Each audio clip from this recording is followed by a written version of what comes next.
El día que mis propios hijos me dejaron abandonada en aquel asilo de Guadalajara, sentí que mis riñones se desplomaban junto con mi corazón. Era febrero del año pasado, y la lluvia golpeaba sin piedad las ventanas sucias de aquel lugar que olía a desinfectante barato y abandono. Mis manos temblaron cuando firmé los papeles que ellos pusieron frente a mí, mientras mis riñones ya casi sin función me causaban una hinchazón terrible en las piernas que me impedía caminar con dignidad. Había trabajado 40 años limpiando casas en los barrios más elegantes de la ciudad, siempre pensando en darles a mis hijos la educación que yo nunca tuve. Desde las 5 de la mañana hasta las 8 de la noche, mis manos agrietadas habían fregado miles de pisos, lavado montañas de ropa ajena, mientras mis riñones procesaban en silencio toda la fatiga y el estrés de una vida dedicada al sacrificio. Nunca imaginé que esos mismos hijos, ya convertidos en profesionistas exitosos, me verían como una carga demasiado pesada cuando los médicos dijeron que necesitaba diálisis 3 veces por semana. El diagnóstico había llegado como un rayo en cielo despejado: insuficiencia renal crónica en estado avanzado, función renal del 15%, toxinas acumulándose en mi sangre como veneno silencioso. Los doctores del Hospital Civil hablaban entre ellos como si yo fuera invisible, usando palabras que sonaban a sentencia de muerte: creatinina elevada, urea tóxica, filtración glomerular casi nula. Mi cuerpo se había convertido en una prisión de cansancio extremo, náuseas constantes y esa sed insaciable que ninguna cantidad de agua podía calmar. Mis hijos, Marta y Ricardo, discutían en voz baja en el pasillo del hospital sobre los costos del tratamiento, sobre quién se haría cargo de llevarme a las sesiones de diálisis, sobre cómo esto afectaría sus carreras y sus familias. Sus voces llegaban a mis oídos como puñales, y yo fingía dormir mientras las lágrimas rodaban silenciosas por mis mejillas arrugadas. Había criado a 2 extraños que calculaban en pesos y centavos el valor de mantener viva a su madre. Pero lo que ellos no sabían, lo que ninguno de nosotros imaginaba en ese momento, era que mi historia apenas comenzaba. Que en los próximos meses descubriría un camino que no solo salvaría mis riñones, sino que me devolvería la fuerza para demostrarles que habían subestimado gravemente a la mujer que les dio la vida. Me llamo Esperanza Morales Vázquez. Tengo 78 años y nací en un pequeño pueblo de Michoacán donde el aire olía a tierra húmeda y tortillas recién hechas. Llegué a Guadalajara cuando tenía apenas 18 años, cargando una maleta de cartón y un corazón lleno de sueños que parecían tan grandes como la catedral que se alzaba imponente en el centro de la ciudad. Mi historia es la de miles de mujeres mexicanas que dejamos nuestros pueblos buscando un futuro mejor, sin saber que a veces el precio de ese futuro sería nuestra propia salud.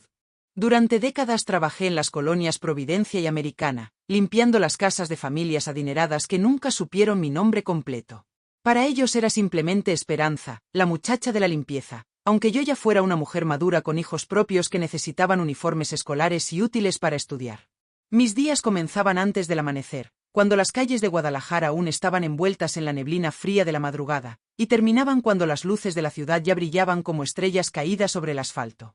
El primer síntoma que recuerdo fue esa extraña fatiga que comenzó a apoderarse de mí hace 3 años. Al principio pensé que era normal del envejecimiento, que mi cuerpo simplemente pedía descanso después de tantos años de trabajo arduo. Pero pronto llegaron las náuseas matutinas que me impedían desayunar las quesadillas que siempre habían sido mi comida favorita, y esa hinchazón en los tobillos que hacía que mis zapatos me quedaran apretados como si mis pies hubieran crecido de la noche a la mañana. Fue Marta quien insistió en llevarme al médico cuando me vio vomitar sangre una mañana de agosto. El doctor Ramírez, un hombre de edad similar a la mía pero con la frialdad de quien ha visto demasiado sufrimiento, me explicó con palabras técnicas lo que ya mi cuerpo me gritaba en silencio. Mis riñones estaban muriendo lentamente, envenenando mi sangre con cada latido de mi corazón cansado. Los análisis mostraban niveles de creatinina que habían escalado de 1.2 a 4.8 en menos de 6 meses, mientras mi filtración glomerular se desplomaba como una cascada seca. La noticia cayó sobre mi familia como una losa de concreto. Ricardo, mi hijo menor, trabajaba como contador en una empresa importante y no podía permitirse distracciones en su carrera ascendente.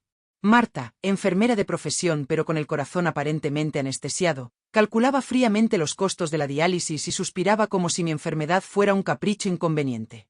Ninguno de los dos preguntó cómo me sentía, si tenía miedo, si necesitaba que alguien simplemente tomara mi mano mientras procesaba la posibilidad de morir conectada a una máquina 3 veces por semana. Esa noche, sola en mi pequeña casa de la colonia Santa Tere, me senté en mi vieja mecedora de madera y contemplé las fotografías amarillentas donde mis hijos sonreían como los niños felices que una vez fueron.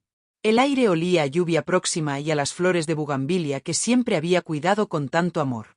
No sabía que muy pronto esa misma mecedora sería testigo de mi renacimiento, y que las plantas de mi jardín me enseñarían secretos de sanación que ningún médico había mencionado. Los meses siguientes fueron un descenso lento pero implacable hacia un abismo que parecía no tener fondo. Mi cuerpo se convirtió en un extraño que ya no reconocía. Las piernas se hinchaban tanto que las medias se me clavaban en la piel como alambres, dejando marcas profundas que tardaban horas en desaparecer. Por las mañanas, mi rostro amanecía tan inflamado que parecía que alguien había inflado mis párpados como globos, y mis manos se veían como guantes demasiado grandes para mis dedos. La comida perdió todo su sabor. Las tortillas que había amado toda mi vida ahora sabían a cartón húmedo, y el aroma del café de olla que siempre había llenado mi cocina me provocaba náuseas violentas que me doblaban sobre el fregadero. El doctor Ramírez me explicó que era la urea acumulándose en mi sangre, envenenando cada célula de mi cuerpo, convirtiendo los placeres más simples de la vida en torturas cotidianas. Mis riñones, esos órganos del tamaño de un puño que durante 75 años habían filtrado mi sangre sin descanso, ahora funcionaban al 15% de su capacidad. Las noches eran las peores. Me despertaba empapada en sudor frío, con el corazón latiendo de forma irregular como un tambor desafinado. La picazón en la piel era constante e implacable, me rascaba hasta sangrar, pero nunca encontraba alivio. Mis piernas se llenaron de heridas pequeñas que sanaban muy lentamente, y el doctor me advirtió que mi sistema inmunológico estaba comprometido. Cada pequeño rasguño podía convertirse en una infección grave, cada resfriado podía mandarme directo al hospital. Las visitas al nefrólogo se volvieron una pesadilla semanal. El hospital civil olía desinfectante y desesperanza, y en la sala de espera me rodeaban otros pacientes con rostros demacrados que reflejaban mi propio futuro. Personas conectadas a máquinas, con fístulas en los brazos que parecían cicatrices de guerra, arrastrando los pies hinchados mientras esperaban su turno para la diálisis. El doctor me mostró en una pantalla de computadora cómo mis riñones se habían encogido y endurecido, como dos piedras grises que ya no podían procesar las toxinas que se acumulaban en mi torrente sanguíneo. Señora Morales, me dijo el especialista con esa voz profesional pero distante que usan los médicos para dar malas noticias, necesitamos programar su primera sesión de diálisis para la próxima semana. Sus niveles de potasio están peligrosamente altos, y si no comenzamos el tratamiento inmediatamente, podría sufrir un paro cardíaco. Las palabras sonaron como el doblar de campanas funerarias.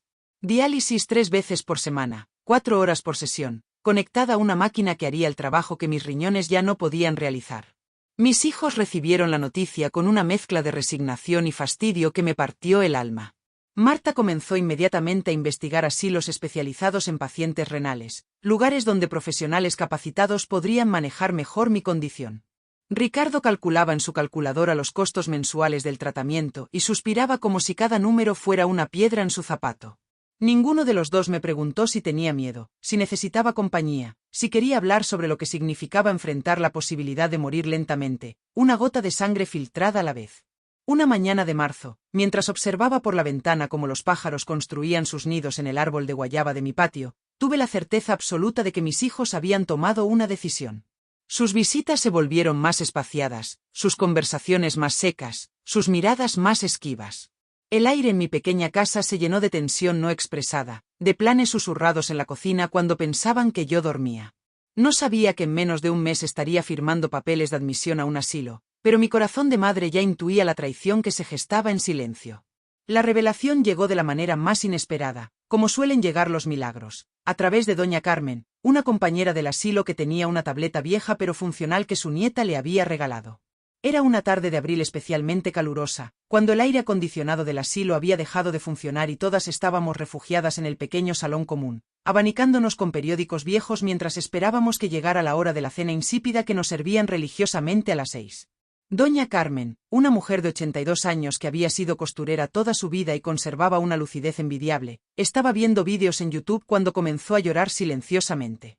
Me acerqué preocupada, pensando que había recibido malas noticias de su familia, pero me sorprendí cuando me dijo que estaba viendo el testimonio de un hombre que había curado completamente sus riñones siguiendo remedios naturales de un canal llamado Corazón Saludable. Esperanza, me dijo con los ojos brillantes de emoción, este señor tenía exactamente tu misma enfermedad. Estaba en diálisis desde hacía 2 años, los doctores le habían dicho que sus riñones estaban muertos, y mira. Me mostró la pantalla donde un hombre de unos 60 años, con el rostro radiante de salud, contaba cómo había recuperado completamente la función renal siguiendo los consejos naturales de ese canal. Hablaba de plantas mexicanas, de tés especiales, de alimentos que yo conocía desde niña pero que nunca había asociado con la sanación. Esa noche no pude dormir. Le pedí prestada la tableta a doña Carmen y me quedé hasta muy tarde viendo vídeo tras vídeo del canal Corazón Saludable.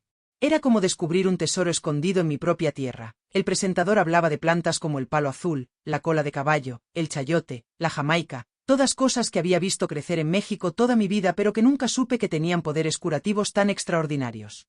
Cada testimonio que veía me llenaba de una esperanza que creía perdida para siempre. El canal no solo hablaba de remedios, explicaba con detalle científico pero accesible cómo funcionan los riñones, que los daña y que los regenera. Aprendí que mis riñones no estaban completamente muertos, que tenían una capacidad asombrosa de regeneración si les daba los nutrientes correctos y eliminaba las toxinas que los estaban asfixiando. Descubrí que muchos de los alimentos que consumía en el asilo, las carnes procesadas, el exceso de sal, los refrescos azucarados, eran veneno puro para mi condición. La primera receta que decidí probar fue un té de Jamaica con chía y limón, algo tan simple que parecía demasiado bueno para ser verdad. Le pedí a mi sobrina Luz, que me visitaba ocasionalmente, que me trajera los ingredientes. Ella me miró con escepticismo, pero accedió cuando vio la determinación en mis ojos. Esa misma semana comencé a tomar el té 3 veces al día, religiosamente, como si fuera la medicina más importante de mi vida. Al principio no noté cambios dramáticos, pero a los 10 días algo extraordinario comenzó a suceder. Por primera vez en meses, pude dormir toda la noche sin despertarme por el ahogo. La hinchazón en mis piernas disminuyó ligeramente, lo suficiente para que pudiera ponerme los zapatos sin dolor. Mis manos dejaron de temblar tanto, y el sabor metálico constante en mi boca comenzó a desaparecer gradualmente. Pero lo más importante era la esperanza que había renacido en mi pecho. Cada vídeo del Corazón Saludable era como una inyección de vida, cada testimonio de recuperación me convencía más de que mi historia no tenía que terminar conectada a una máquina. Había encontrado no solo remedios naturales, sino una comunidad de personas que habían enfrentado la misma batalla y habían salido victoriosas.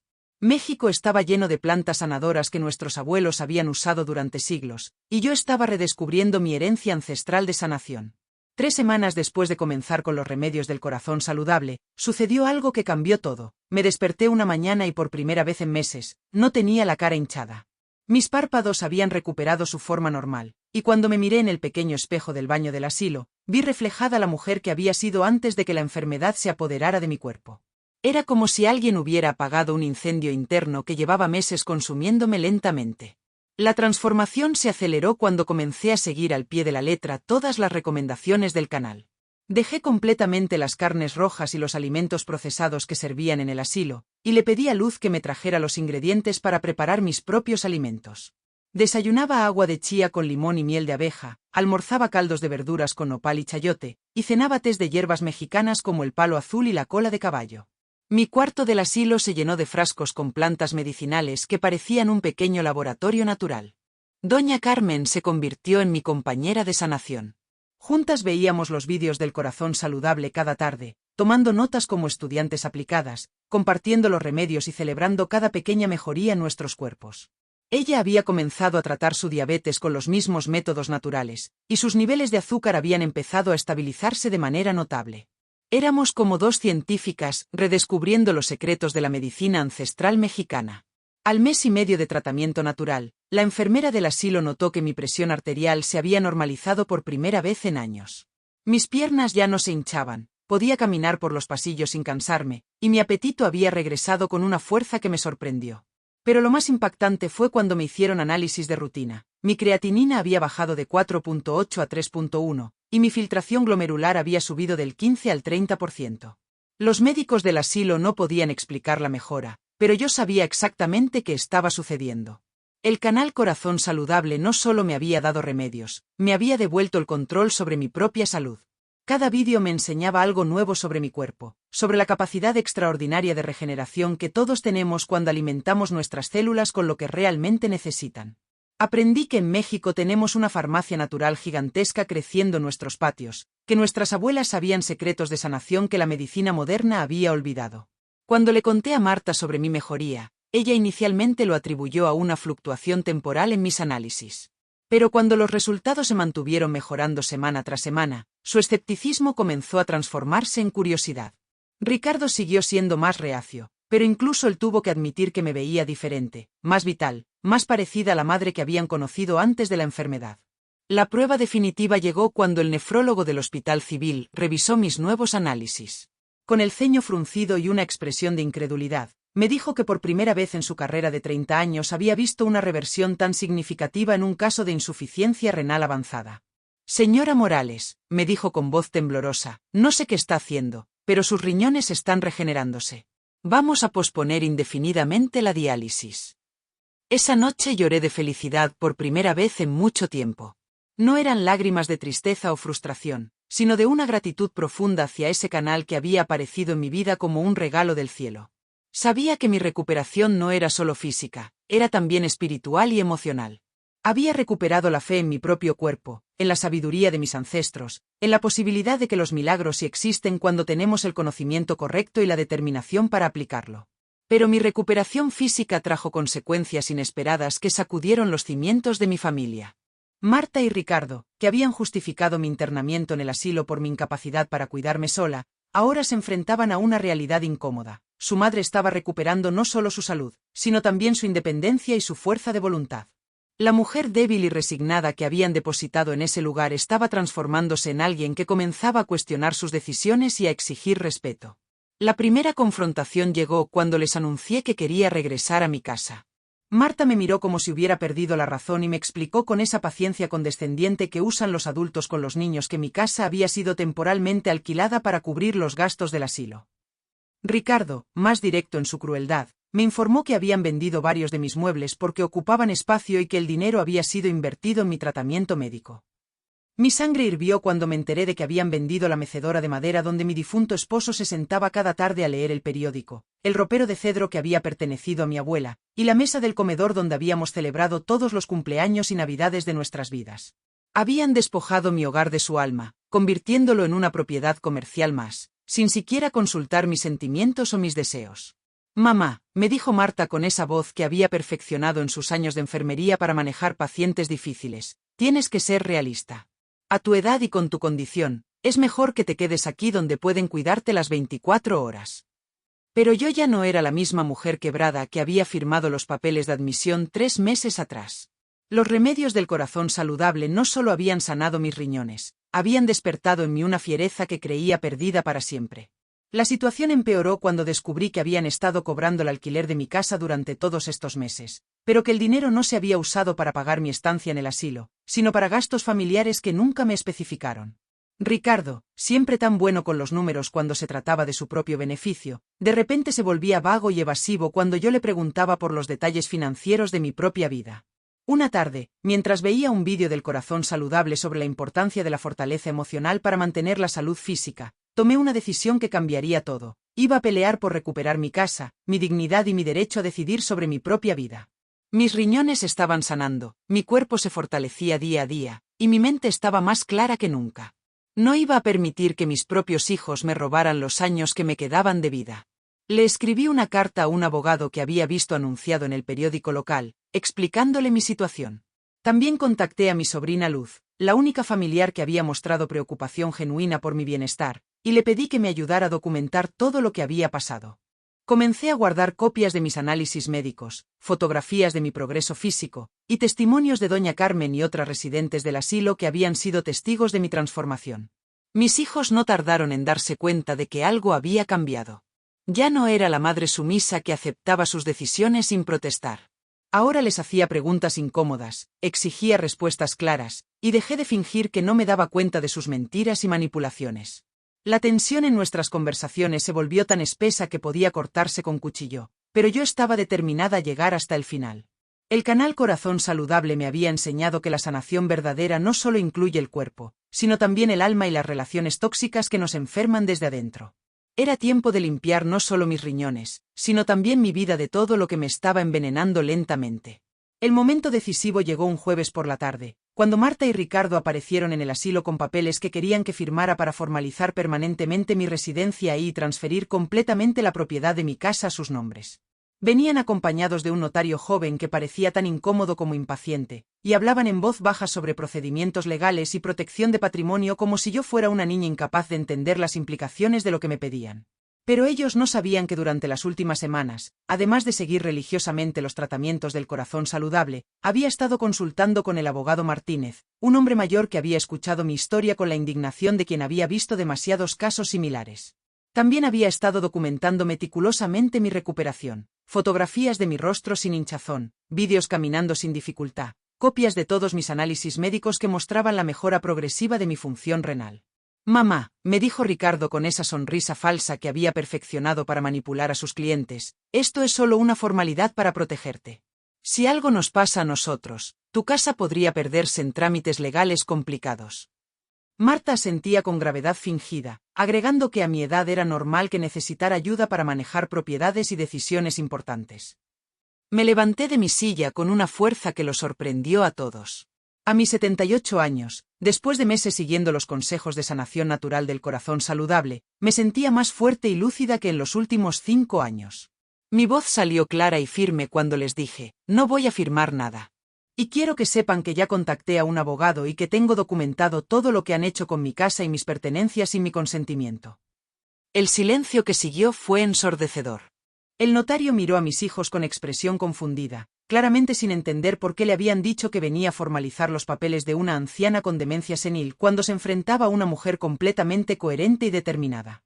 Marta se puso pálida y comenzó a balbucear explicaciones contradictorias, mientras Ricardo calculaba rápidamente en su mente las implicaciones legales de lo que habían hecho. Además, continué con una calma que me sorprendió a mí misma, quiero que sepan que mis riñones están funcionando casi normalmente. El doctor Ramírez canceló definitivamente la diálisis la semana pasada. No necesito estar en este asilo, y definitivamente no necesito que ustedes administren mi vida como si fuera una inválida mental. Fue entonces cuando saqué la carpeta que había estado preparando durante semanas, fotografías de mi casa mostrando los muebles que habían vendido, copias de los recibos de alquiler que habían estado cobrando, contratos del asilo que mostraban quién había estado pagando realmente mi estancia, y sobre todo, mis análisis médicos progresivos que documentaban mi recuperación completa. El notario tomó los papeles con las manos temblorosas, claramente dándose cuenta de que había estado a punto de participar en algo que podría costarle su licencia. Marta intentó abrazarme y hablar de malentendidos y buenas intenciones, pero yo ya había pasado el punto de aceptar sus manipulaciones emocionales. El corazón saludable no solo me había enseñado a sanar mi cuerpo, me había enseñado a reconocer y eliminar todo lo que era tóxico en mi vida, incluyendo las personas que se aprovechaban de mi vulnerabilidad. Se van a ir ahora, les dije con una autoridad que no sabía que poseía, y van a comenzar los trámites para devolverme mi casa exactamente como estaba antes de internarme aquí. Si no lo hacen voluntariamente, el abogado Martínez se encargará de que lo hagan a través de los tribunales. La fuerza que sentía corriendo por mis venas no era solo física, era la fuerza de una mujer que había recuperado su derecho a la dignidad y al respeto. 6 semanas después de esa confrontación decisiva, estaba de vuelta en mi casa, rodeada de mis plantas de bugambilia que habían crecido exuberantes durante mi ausencia, como si hubieran estado esperando mi regreso. El aire olía a las tortillas que yo misma hacía cada mañana, mezclado con el aroma de los tés medicinales que ahora preparaba religiosamente siguiendo las recetas del corazón saludable. Mi pequeña cocina se había convertido en un laboratorio de sanación natural donde combinaba plantas mexicanas con la sabiduría ancestral que había redescubierto. El abogado Martínez había resultado ser tan competente como compasivo. En menos de un mes había logrado que mis hijos devolvieran no solo mi casa, sino también gran parte del dinero que habían obtenido vendiendo mis muebles y cobrando el alquiler indebidamente. La ley mexicana protege a los adultos mayores de este tipo de abusos, y Ricardo y Marta habían subestimado gravemente las consecuencias legales de sus acciones. Tuvieron que recomprar varios de mis muebles, incluyendo una mecedora similar a la que había pertenecido a mi esposo. Mi salud continuó mejorando de manera extraordinaria. Los análisis más recientes mostraban que mi función renal había alcanzado el 80%, algo que el doctor Ramírez describió como médicamente inexplicable pero indiscutiblemente real. Mi creatinina estaba en 1.3, prácticamente normal para una mujer de mi edad, y todos los síntomas que habían hecho de mi vida un infierno durante meses habían desaparecido completamente. Había recuperado no solo la salud, sino también las ganas de vivir que creía perdidas para siempre. Doña Carmen se había convertido en mi visitante semanal y mi compañera de estudio de los remedios naturales. Ella también había logrado salir del asilo después de que su diabetes se estabilizara completamente siguiendo los consejos del corazón saludable.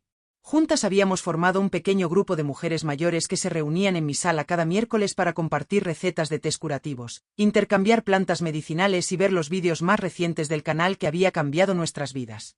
La relación con mis hijos se reconstruyó lentamente, pero sobre nuevas bases. Marta, quizás movida por la culpa o por el genuino reconocimiento de mi recuperación, comenzó a mostrar un interés real en los métodos naturales que había usado. Al principio llegaba con su escepticismo profesional de enfermera, pero cuando vio mis análisis médicos y fue testigo de mi transformación física, tuvo que admitir que había algo poderoso en esa medicina ancestral mexicana que ella había subestimado durante años. Ricardo fue más lento en aceptar su error, pero la presión legal y social eventualmente lo obligó a reconocer que había actuado incorrectamente. Más importante aún, cuando vio que yo había recuperado completamente mi independencia y mi claridad mental, tuvo que confrontar sus propios prejuicios sobre el envejecimiento y la capacidad de las personas mayores para tomar decisiones sobre sus vidas. Nuestras conversaciones siguieron siendo tensas, pero al menos ahora hablaba conmigo como a un adulto, no como a una carga. Mi casa se llenó nuevamente de vida y propósito. El pequeño jardín trasero se convirtió en un huerto medicinal donde cultivaba chaya, hierbabuena, manzanilla y otras plantas que había aprendido a valorar a través del corazón saludable. Cada mañana, mientras regaba mis plantas con el agua fresca que brotaba de la manguera, sentía una conexión profunda con mis ancestros que habían usado estas mismas plantas para sanar durante siglos antes de que existieran las máquinas de diálisis. El momento más satisfactorio llegó cuando recibí la llamada del doctor Ramírez para programar mis análisis de seguimiento. Cuando llegué al hospital civil, ya no era la mujer hinchada y desesperada que había conocido meses atrás. Caminé por esos pasillos con la cabeza en alto, saludando a las enfermeras que recordaban mi estado anterior y no podían ocultar su asombro. En la sala de espera, donde antes me había sentido rodeada de desesperanza, ahora me veía como un faro de esperanza para otros pacientes que enfrentaban diagnósticos similares. Hoy, mientras escribo estas líneas en la misma mecedora donde una vez contemplé la posibilidad de morir conectada a una máquina, puedo decir con absoluta certeza que los médicos tenían razón en una cosa: a los 78 años, mis riñones están efectivamente mejor que antes. Pero no porque fuera imposible que empeoraran, sino porque descubrí que nuestro cuerpo tiene una capacidad de sanación que desconocemos hasta que encontramos las herramientas correctas para activarla. El canal Corazón Saludable no solo me devolvió la salud, me devolvió mi vida entera. Me enseñó que en México tenemos un tesoro de sabiduría ancestral que hemos olvidado en nuestra prisa por abrazar la medicina moderna. No estoy en contra de los doctores o los hospitales, pero aprendí que hay caminos de sanación que van más allá de las píldoras y las máquinas, caminos que nuestras abuelas conocían y que están esperando a que los redescubramos. Cada mañana, cuando me despierto sin hinchazón y con energía para enfrentar el día, recuerdo a todas las personas que como yo han encontrado en ese canal una segunda oportunidad de vida. Los comentarios en los vídeos están llenos de testimonios de mexicanos que han curado diabetes, hipertensión, problemas renales y muchas otras condiciones siguiendo estos métodos naturales. Somos una comunidad invisible de personas que hemos decidido tomar las riendas de nuestra propia salud. Mi historia se ha convertido en inspiración para otras mujeres de mi edad en el barrio. Doña Esperanza, porque así me conocen ahora, por mi nombre real y no solo como la señora que estuvo enferma, recibe visitas semanales de vecinas que quieren conocer los secretos de mi recuperación. Mi sala se ha transformado en una escuela informal donde compartimos recetas de tés curativos, intercambiamos plantas medicinales, y sobre todo, nos damos mutuamente la esperanza de que nunca es demasiado tarde para sanar. A mis hijos les costó trabajo aceptar que su madre había resultado ser más fuerte e inteligente de lo que habían calculado. Pero creo que en el fondo, especialmente Marta, se siente aliviada de tener de vuelta a la madre que conocieron, no a la sombra enferma en la que me había convertido. Hemos establecido nuevas reglas en nuestra relación: respeto mutuo, decisiones compartidas, y nunca más la asunción de que la edad equivale a incapacidad. El dinero que recuperé de la venta ilegal de mis muebles lo he usado no solo para restaurar mi hogar, sino para crear un pequeño fondo que uso para ayudar a otras personas mayores que enfrentan situaciones similares. He pagado consultas de abogados para 3 vecinas cuyos hijos intentaron aprovecharse de ellas, y he financiado los ingredientes para remedios naturales para familias que no pueden costearlos.